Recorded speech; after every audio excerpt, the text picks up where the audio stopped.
welcome to the Craft and Calling podcast. I am your host, Christine Marie. Y'all, I am so excited to be joined by Mike Amatulli. And even just Mike, your name, the Italian flair to your name is very fun to say. And we've already had a couple good conversations leading up to preparation for our conversation today. Thank you for joining.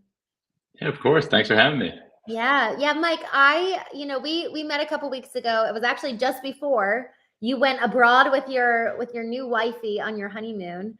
And I do want to hear about that at some point. But you are the co-founder and owner of Prime Digital, and what you guys are doing on the SEO side for trades businesses is really, really remarkable. And you're also doing a lot as it pertains to not just search engines, but answer engines, in terms of really allowing for these businesses to get found on. And for those of you who are listening, it's answer engines are ChatGPT, Claude, Perplex, all the AI bots that you hear about. And so you're doing a lot there that's making a big impact for trades businesses. But the other thing that I really want to lean into today more specifically is how you're leveraging AI in your internal team.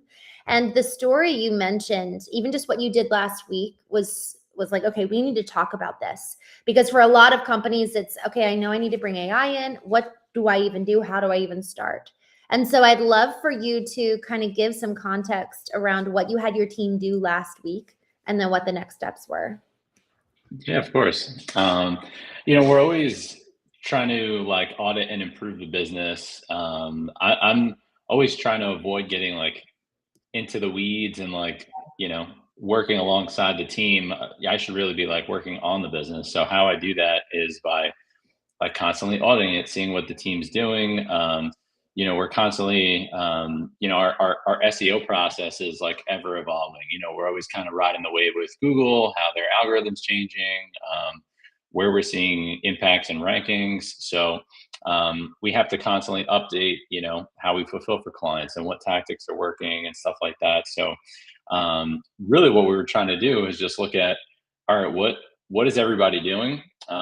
What is a time suck? What is, not really like a revenue generating task, or, something that's not really a high impact task. And by identifying that, then we can look at, all right, what can AI take over or handle for you? And then you're just like that kind of QA, quality assurance layer. Or can we just completely automate it? Mm-hmm. And even when you're trying to figure these things out, that's kind of where going back and forth with AI kind of comes into play. And I use all of them. I use ChatGPT, I use Grok, Claude, I use Perplexity, anything I can get my hands on, just see what is it good at and what am I comfortable with, like going back and forth. And personally, Claude is like my orchestrator. That is like hooked up to everything. Everyone has their preference, but that's kind of what I use the most. Nice. Well, and we've been talking more about just honestly starting with the basics here on the Craft and Calling. And so I'd be excited to hear your thoughts on Claude. And when you're saying using it more so for orchestrating, and what does that look like in terms of like, if somebody was like, okay, I want to try Claude, obviously you have to create an account. I really recommend the paid version for ChatGPT. What are your thoughts on Claude? Is the free version ample to start? Yeah, I actually used the free version for a while before I decided to dig my heels in more and start using it more. Then a paid account is helpful, because if you're using it more, you need like more credits, higher usage. So you will need a paid plan if you really like start to use it for everything. Right. Especially if you decide to dip your toe into like the coding water and like use Claude Code and stuff, then it's like, all right, that consumes usage, regular Claude consumes usage and stuff. So if I was starting fresh with Claude, you kind of want to, kind of what we're doing right now, like you want Claude to interview you. I kind of recently learned that as like a best practice, because if you're going to be using it for your company, Claude knows everything, knows everyone on my team's name, what they do. It knows our clients. It knows, Claude can learn skills. For people that don't know, you can create skills for Claude. So the most basic example I have is like a brand kit skill. So like my agency's colors are black and blue. So anytime I'm putting a report together or something, it knows to use the brand kit skill to design it the way that I want it to come out for with Love our that. agency's branding. Yeah. Yes. Yeah. So like just have it interview you, ask like 30 questions and literally just like completely like give Mm. it everything from A to Z, who you serve, what services you offer. If there is a particular task that you're trying to improve or like a process you're trying to improve, like don't hold back. Go like all the ins and outs, and then let it come up with some options. Like it's very easy to just go back and forth. So good. And so I want to get in the weeds here because I really want this to be super actionable. So does each person on your team have their own separate Claude account, or do you have a company-wide account? Right now, everybody is kind of working out of the same account. Okay. Yeah, which I guess is good. There's pros and cons to that. The pros are, um, I can see what my team is like. I can see my team's chats. I can see conversations happening. I can see what they're working on, which is good because not that I'm like constantly micromanaging or I'm like Right. checking in on them, but if I found something this morning and I was like, hey, I thought we like we're using a different tool for the chat that Mm, was happening. Like, hey, there's a faster way to is do it? that. Don't Yeah. use this. So little things like that were just helpful. And it's just if everyone's logged into the same account, and I was like having a conversation with Claude, and I want to show someone on my team like, hey, here's something that I just worked out. I can just copy that chat link and send it to them, and they're already logged into that same account, so they could just easily have it open up on a browser, and they could see exactly what I was talking about. Yeah, Yeah. I love that. I really like, especially as you're in these early stages of getting to know the tools and helping your Mhm. team learn how to use the tools. I Yeah. love the visibility. And to be honest with you, I mean, I have my own personal account because I've got personal stuff, but I also do a lot. Like that's only where I operate. My team has another one. And as I'm building, so I'm curious. So this is ChatGPT. So as Mhm. I'm building bots over there, and so actually before I even ask this question, let's dive into this because when people start using these tools, they'll usually start with the chat feature. But Mhm. and I actually don't have a Claude account. I'm one of the marketers that hasn't created 50 accounts across all the different levels. So I'd love to hear your thoughts here. When somebody arrives on Claude, on ChatGPT, you're basically given almost like a search bar, like how you would on Google, and you start Yep. a conversation. But you also can create an actual bot and like create your own GPT that's dedicated for something very specific. And so I'm wondering if Claude, it's very similar to that. Um, I don't have any like specific like Claude agents or anything like that.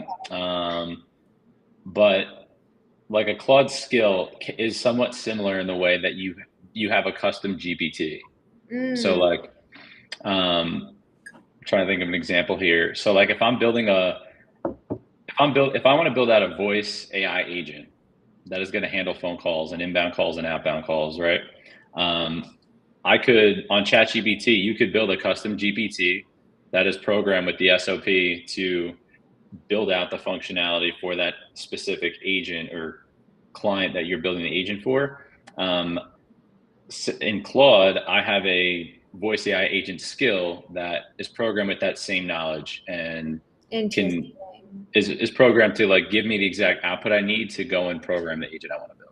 And just for clarity, can you help people understand what is a custom GPT and skill? You know, they're kind of synonymous, it sounds like. Mhm. Like, what's the difference between that versus just going in and having a conversation? What's the benefit of having a skill or a custom GPT versus just going into a random chat and talking to the tool? Yeah, when you're building out a custom GPT or a skill, it's programmed with that like exact data, and you can feed it certain files or knowledge bases. Mm-hmm. Instead of you like if you were to just go into a chat every time, you would have to constantly like, here's that information again. Here's the link to that uh, API documentation, or here's the link to that like instruction or something like that. Custom GPT is like the shortcut. You could just program all that stuff. You could upload spreadsheets. Like if you had a client roster, you could upload that sheet of all your clients or all your customers, and they would just know all that stuff. Yes. I love that. And it's such a worthy endeavor to take time to create that. Really, truly. And I probably, this is probably one of the most important things we can do in terms of we ourselves as the owner operator of the business, but also, I mean, maybe even you would say it the other way. It's one of the most important things your team can do, but it's also important for us. Like to your point about orchestration, the fact that it knows every person on your team, it knows your goals, it probably knows your clients, and then it really can serve as a real assistant, in real time. Oh yeah. Serves you. And so it's like, man, leveraging the power of this tool changes everything. At least it has for me, Mike. And I'm curious about the impact that it has for you, literally from a top-down perspective. A lot of people are talking about, have your team do it. You don't need to know. But man, there's something where it really serves me on a personal level too, where because it knows my parents, and it knows what they like and love and how I want to be in relationship with them, it can customize a whole weekend for us like that if I stay where we're going. And so it's beyond just that. It's orchestrating my personal life. And I love that you said orchestrating, because it is like a conductor in so many ways. So I'd love for you to kind of lean into that a little bit too, in terms of the benefits of the leader of the organization, understanding, again, you don't need to be so dynamic. It's just having an understanding of the power of this tool and starting to think this way. Yeah, you want to think of it as kind of like just like a Claude or ChatGPT, like that is just like adding gas to the fire. Basically, it's helping you like flesh out ideas. You don't want to completely remove like 100% of the critical thinking or problem solving that you should be doing on your own, but it's really just to help you like, oh, I didn't realize I could do that, or here are my options. I'm going to decide which I think is the best. That's constantly like a road I'm going down. Like I'll suggest one thing, and I've programmed my Claude to give me like the the for that solution, but like it plays devil's advocate with me and I says love like that. here's why I wouldn't do that. So like you have a little bit more, it gives you a little bit more context, or a little bit like, gives you options basically. Right. Or it'll recommend a hybrid approach or something like that. So that's really what I use it for. And Claude, ChatGPT, like you can connect everything to other tools that you use. So the most recent use case I have for this is, since my entire team is remote, we have a lot of tasks, and our project management lives inside ClickUp. But then we also use Notion for kind of like our knowledge base, with like all our SOPs and all the ins and outs of our agency. So the one thing my team was worried about was having to like, is this like, once we added Notion, is that double work? Am I going to have to like, handle task management in ClickUp and in Notion? But how we kind of handled that was I hooked up Claude to both, and I had Claude make edits, had direct access to ClickUp, and it was building out like all the task management I wanted to get done in ClickUp. I didn't have to open up ClickUp at all. Claude connected right in there, made all the updates I wanted. And then to set up the automation, it gave me step-by-step instructions to build out an automation in make.com, where it would sync task updates from ClickUp automatically to Notion. So nobody has to do double work. Once you update a task in ClickUp from in progress to complete, that's going to sync right to Notion. And you're going to see that same data. Okay. Okay, cool. That's amazing. It really, really is. And I'm even thinking, I'm thinking about this, Mike. There's, with a lot of the trades companies I've worked with, there's a lot of, I guess you could say there's a lot of older systems that we're using, that pretty much the only tool that they're using is maybe Salesforce. and then Office 365. Office 365 is what I've seen a lot of what people are using for their email platforms and like SharePoint, and that's where everything's being housed. Right. And, you know, when you think about, okay, how are we doing the transition? And I'd actually like to camp out here for a moment because I'm curious what you're seeing. You know, when I've dove into companies, I've found that some of the biggest problems happen to be between the handoff from sales to production. But it's not like they would go into ClickUp and put you know, they know the task, right? So a lot of times though, there's not a real solid dedicated place where they're collecting these effectively, like I like to think of it as a customer profile or customer record of like, hey, this profile is used for every single touch point of the customer journey. From the call center, the second the form comes in or the second they answer the phone, and I'll talk to you about your phone system here in a little bit, but from the second that lead comes in, now every bit of data around that person is being tracked in one place so that sales are adding to it. The project manager can see what the conversations were that the sales had, because there's nothing more frustrating for a customer than to say, I already told you this. Now you're passing me on to the next person. I've already said this 3 times. Like it's so frustrating. And so I would love to hear from you.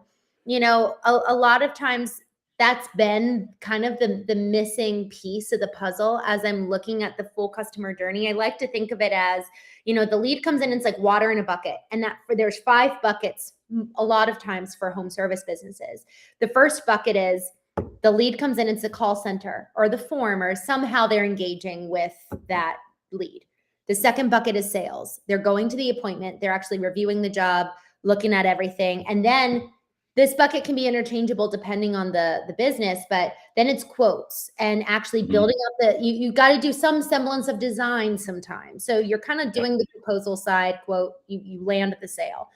The fourth bucket is production and fulfillment.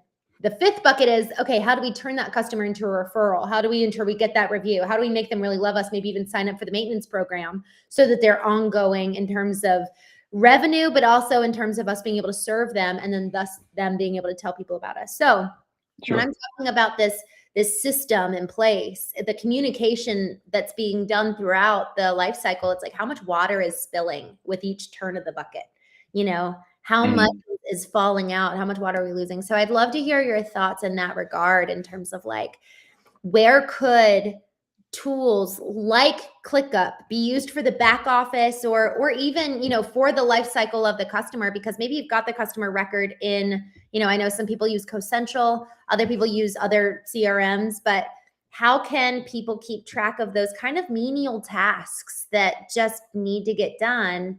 Is it, I don't know. I think that this is an important topic around project management and just task management. You know, it's like, oh, don't forget to sign up for that BBB award, you know, things like that that are going to fall off your plate. Yeah. If it was me, and we just started a lighting company. So now I'm excited to get that up and running here on Long Island because, you know, all of our clients are contractors. Now, like, we can go to our clients and say, hey, these are all the things that we're doing for our lighting company. Like, if you do them too, like, you'll see the same success. Like, we're going to walk the walk with our clients. So if I was doing that for myself, you know, if you think about like a Service Titan CRM or House Call Pro or one of those, like all these major tools have those, without getting too technical, like they have those kind of connections that you can hook up to AI or ChatGPT. So if it was me, I would hook up my CRM or project management tool like Monday.com or whatever you use, hook that up to Claude and use it the same way and have Claude. You know, you could even add the Claude app on your phone, and I would just say like, hey Claude, like, you know, update this customer's contact notes with, you know, we just bid on the roof or something like that, you know, and have Claude do it for you. That's the best part is I could very easily go into ClickUp. I could easily go into my CRM and do that stuff, but having Claude hooked up is this is huge. Just get it done the right way. It's really, really huge because I haven't gotten to this level of using, using Claude. And so you would recommend Claude for this? Because I know that you said you're familiar with Grok and Perplexity Chat and all of that, but Claude's. Yeah, that's my personal preference. I started using Claude more because I found it to be better at writing content than ChatGPT I've when we heard were writing blog posts. Yeah, when we were writing blog posts or homepage content or something, I just really liked how detailed it was. that. Okay. And then even like once you this is the coolest part. Like once you figure out, you go back and forth with ChatGPT and you finally get the output that you wanted, then your next message is going to be, okay, like now write the prompt for me to do this the right time, the next time. Yes. And it tells you, here's how I want you to Okay. talk to me. And now you have that template and you can save that and use it again next time. I love that. That's so good. I was doing some training specifically around ChatGPT, just because it's honestly a lot of people have that to start with. And so I was Yep. doing some training around helping business development managers just have a personal bot for themselves or agent for themselves. And I told them, I was like, save the prompts that were like, save what, because we'll say, like, can you repeat back to us your understanding so that we can make sure that we're all on the same page. But then I was like, save Mhm. all of that. Save everything that they're giving back to you about who you are, your business, your services, what's your why, all of that. Like put it somewhere else so that you can easily put that into Claude and you can easily Mhm. translate it to other AI tools because you're doing the work, whether you're building out a Claude skill or building out a chat, custom GPT. And so Yep. saving that somewhere. I love that advice of like, can you create the prompt so we can do it right the first time next. Well, and So that's your shortcut. Instead of you having to like copy and paste that prompt in every time, if you do make a GPT or create a Claude skill, program the GPT with that prompt. So that way you just go there every time and just say, all right, here's the customer information and plug it into the template that we just created. love it. So good. And so the integration with Claude, how much are you guys training Claude in advance around the business before doing the API connection? And I'm assuming it's through an API, right? Yeah. Yeah. Pretty much everything is. Yeah. You're saying how much did it know about like my company before we started connect on that? And even like knowing the role, like because I'm thinking, so for those of you who are just joining, Mike was talking about how on Claude, you can effectively create custom skills where it's like, okay, I'm going to teach you, this skill is dedicated maybe for blog writing, or this skill is dedicated towards, honestly, it could even be sending emails or creating content for, our clients in this particular vertical or about aggregate peers, for example. Whereas this other one is much more so dedicated to creating content for rigid inclusions, something like that. Yeah. How much are you like creating the skill very specifically, or is it just a skill for a company that you then connect over to the account? Yeah, it's kind of like an ever evolving process. Like if I was starting from scratch, I would like just go all in on like, hey, let's do an interview and like ask me everything about the company. But Yeah. as I've kind of like gotten more into the weeds with Claude, or like, it even has a skill for like just SEO knowledge. It has a skill for like our process specifically. So if I make updates, I'll start a chat. Hey, this is new stuff I want to add to your skill moving forward, and then it'll update it itself, Nice. which Okay. is nice. And then Claude even has like it's kind of like a library of like possible connections that you could do. Like if you hate accounting and you wanted to hook up your QuickBooks account or like Stripe, Hmm. hook it up and like, hey, can you create this invoice for me? And now you don't have to do accounting. You can just have Claude create the invoice. This is not financial advice. I don't do this. But like you could if you really wanted I to. love that. I love that so much. And with Claude, it's more secure than chat. That's what I've been hearing kind of across the waters. Yeah. Um, I mean, I trust it. Yeah. I know on ChatGPT there is a setting you can turn off in your settings, which is like allow for your chat to be training model for others. Mhm. And I turned that off because I was like, I don't Yeah. want, I don't want that. Cool. This has been super, super helpful. So effectively, take the time, do an interview process with Claude. And I'm assuming you would do that as you're creating the skill. It would be, let's go through, ask me what you need to know about me in order to best serve me for, creating copy for our website or something like that. Yeah. Okay. Yeah. Yeah. And then go through all those possible connectors, like I don't really use it to like draft emails for me or anything, but like if you're a contractor and you want to like tell Claude, hey, draft an email to this customer, or like Mhm. send an email to this sales rep, like, hey, we just got an offer, or we just got our offer accepted, like go out on the job, or Yeah. something like that. You can connect your calendar. You could connect. Sales data, different sales tools, different CRMs. You can, if you use Canva for graphic design, you can connect your Canva account, spin up images and whatever else you need it for. Nice. The thing that I really love that Mike said is that when your team is boots on the ground, this is where your team can use it.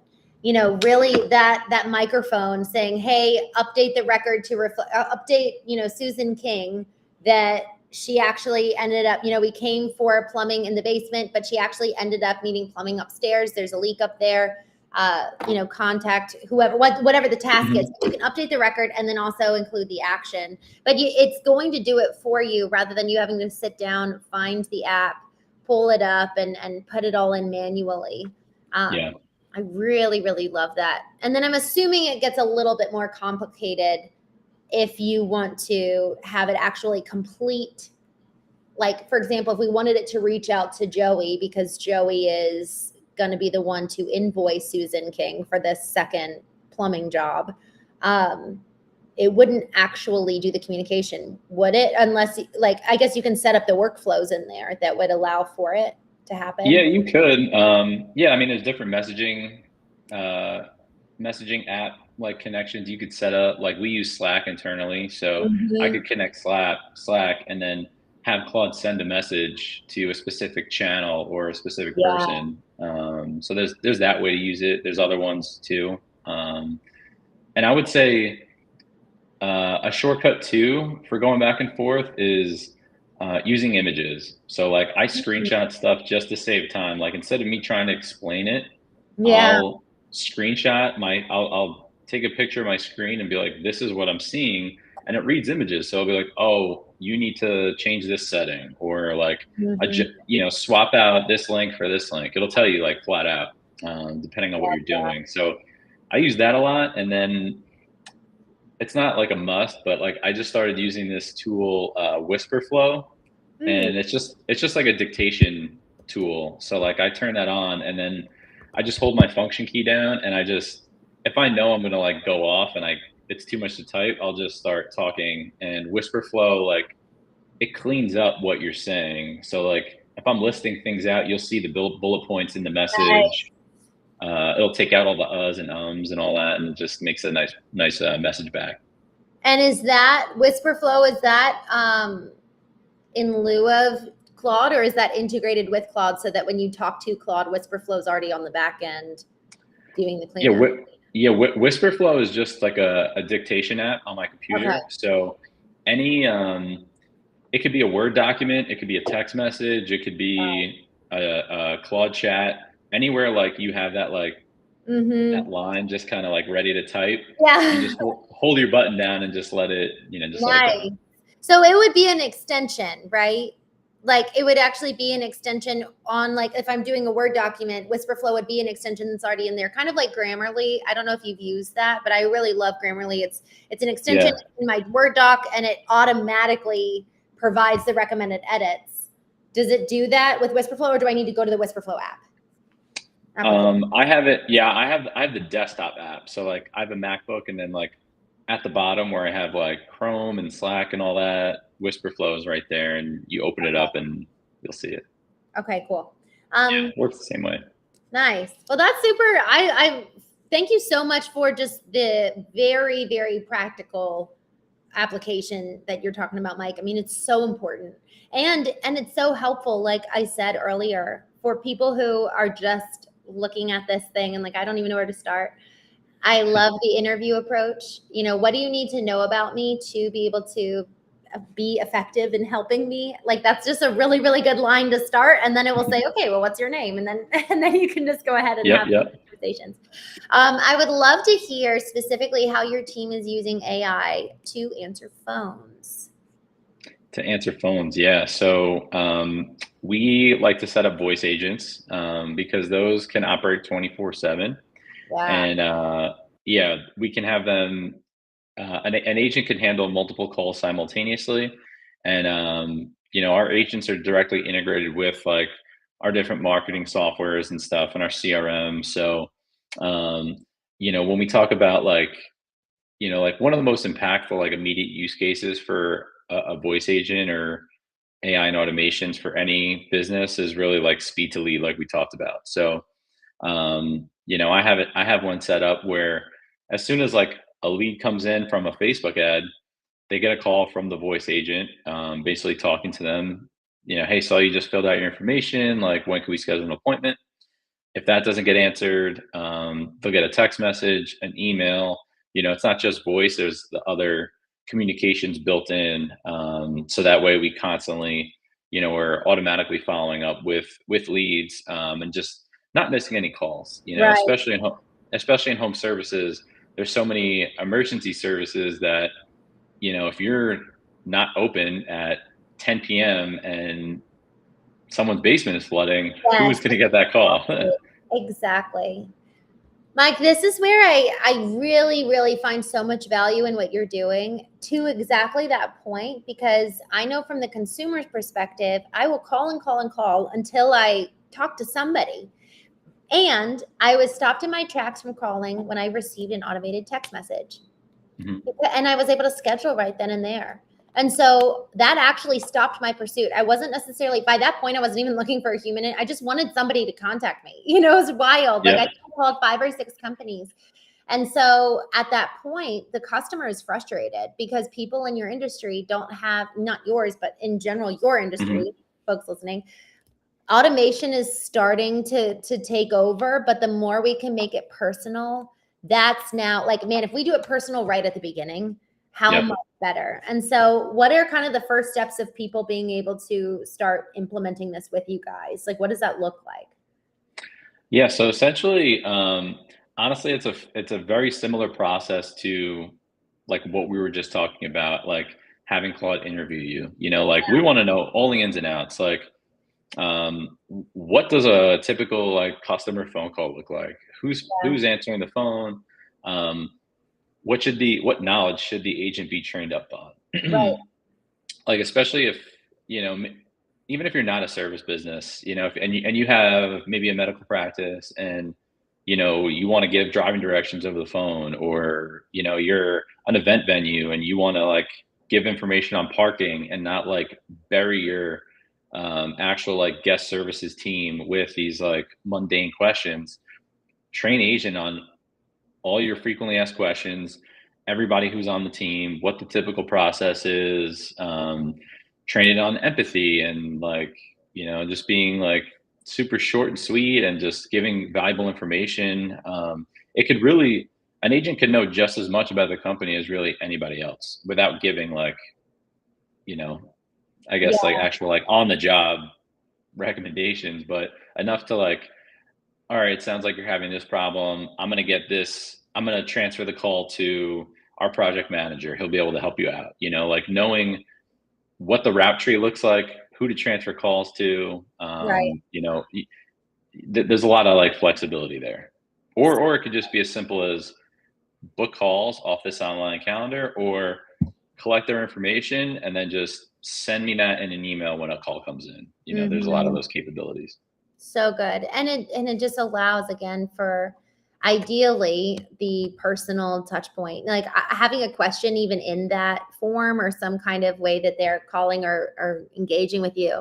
Having a personal question, I think, really, really helps to Mhm. just make the customer feel connected. So when people are experiencing the person answering, like the agent answering, or just that initial engagement, how are you guys allowing for kind of that emotional connection?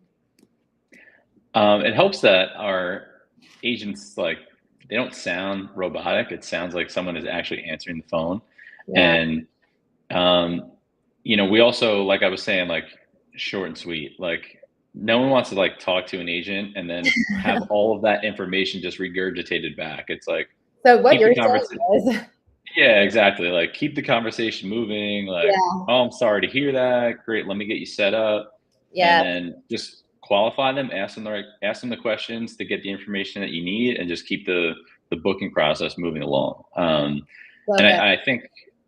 I think what's also super helpful is like now it's just a time saver for your team. I don't think it doesn't necessarily replace anyone. It's Right. more, how many calls a day do you get from a solicitor or a marketing agency or someone like trying to get your business? You don't have to handle, and you never have to pick up any of those calls ever again because the agent can be programmed to just shut those people down. So good. So good. And Mike, I'm thinking of two very specific case studies where one, we were just opening a new office in a new territory. And it was like, man, what the heck is happening? We're getting leads. The digital marketing was working. The Google ads were functioning, firing, and we were paying pretty penny for them because we were brand new. Sure. And what we found was that I went in and manually listened to the voicemail. So one, they were calling after 5:30 p.m., which is very normal. A lot of Yeah. people are home after the work hours that your team is working. And so they were calling at 5:30. They were getting the voice message. But what I realized is that it took them 43 seconds before they could leave a voice message. It was, Oh wow. and so they were jumping off at 30 seconds. And another case study that we found was that if you answer the call in under 10 seconds, you have a much higher likelihood of converting that customer. Just being able to, again, it's all about what data do you have access to then be Hmm. able to analyze. And Right. so what you guys are doing is just so incredibly important because it really moves the needle. Speed to answer. And then also it allows for the follow-up can be, man, now you're that much more intentional with the follow-up with a real person, or maybe even the agent does it. I've actually been, I was talking with a pest control company the other day, and they were like, well, go through the process. So I signed up for the process, and I've received 4 or 5 different text messages from them in just a week, which has been great. And they're funny. They have little Hmm. puns on pest control. It's been funny and cute, but it's been staying in touch with me because that's one of the biggest things is that if you're doing it all manual, man, how many days go by? How long does it take to actually call them back? And how do you prioritize? How do you know, to your point, with the myriad of lists, how can you tell between the marketing agencies or the solicitors versus real leads? So Yeah. I love what you guys are doing. Mike, thank you so much for this conversation. I've loved it. How can people learn more about you? They can check us out on our website, primedigitalseo.com, and send us a message through there. That's probably the fastest way because that goes right to our inbox. Or they can look us up at the same handle on Instagram at Prime Digital SEO and take messages there. Wonderful. Well, Mike, thank you so much for your time. I've loved this conversation. It was just so practical. So y'all, thank you so much for joining us today. We will see you next time as we continue talking about how to grow and strengthen your home service business. So thank you all. Have a wonderful day. Thanks.